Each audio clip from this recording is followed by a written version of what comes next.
জাতীয় সংসদে দুর্নীতি নিয়ে এমপিদের দেয়া তথ্য সংরক্ষণ করছে দুর্নীতি দমন কমিশন দুদকের যাচাই বাছাই কমিটি। দুদকের চেয়ারম্যান কমিশনার নিয়োগ হলেই তাদের সামনে তা উপস্থাপন করা হবে বলে এটিএন নিউজকে জানিয়েছেন সংস্থাটির সচিব মোহাম্মদ খালেদ রহিম। তাওহিদ সৌরভ জানাচ্ছেন বিস্তারিত। মডেল মসজিদ ক্ষমতাচ্যুত আওয়ামী লীগের নানা প্রকল্পের একটি, যার আওতায় দেশের প্রতিটি উপজেলায় একটি করে আধুনিক মসজিদ নির্মাণ করা হয়। এসব মসজিদ নির্মাণের ব্যয় নিয়ে ত্রয়োদশ জাতীয় সংসদের দ্বিতীয় অধিবেশনে প্রশ্ন রাখেন নোয়াখালী 2 আসনের সংসদ সদস্য জয়নুল আবেদিন ফারুক।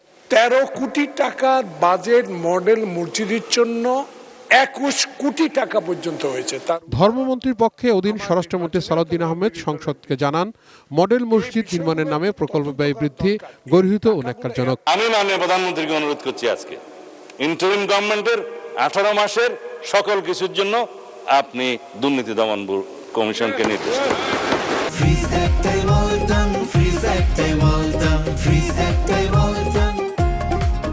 একই অধিবেশনের বাজেট আলোচনায় স্বরাষ্ট্রমন্ত্রী সালাউদ্দিন আহমেদ অন্তর্বর্তী সরকার আমলের দুর্নীতির অভিযোগ তদন্তের জন্য দুদককে নির্দেশ দিতে প্রধানমন্ত্রীর কাছে অনুরোধ জানান। সাবেক 2 সরকারেরই দুর্নীতি নিয়ে বক্তব্য দিয়েছেন সংসদ সদস্যরা, যা সংরক্ষণ করছে দুদকের যাচাই বাছাই কমিটি। আমরা সংসদের কার্যবিবরণী তো আমরা সরাসরিভাবে পাই না, আমরা পাই এটা মিডিয়ার মাধ্যমে। যে বিষয়গুলো উল্লেখযোগ্যভাবে আমাদের নিউজ মিডিয়াতে এসেছে সেগুলো আমরা তো রাখি, আর্কাইভ করে রাখি এবং কমিশনের সামনে অবশ্যই উপস্থাপন করব। এবং আমরা নিশ্চিত যে যখন কমিশনে যারা আসবেন তারাও নিশ্চয়ই খুঁজবেন।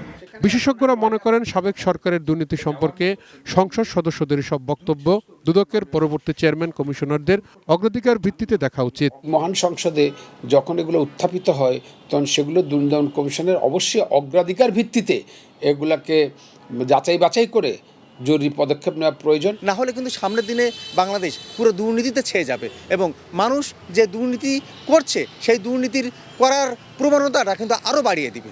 দুদকের চেয়ারম্যান ও কমিশনারদের পদগুলো 4 মাস শূন্য রয়েছে। সংস্থাটিকে গতিশীল করার স্বার্থে এসব পদে দ্রুত নিয়োগ দেওয়া উচিত বলে মনে করেন তারা। কেন দুর্নীতি দমন কমিশনকে মেরুদণ্ডবিহীন ভাবে রাখা হয়েছে?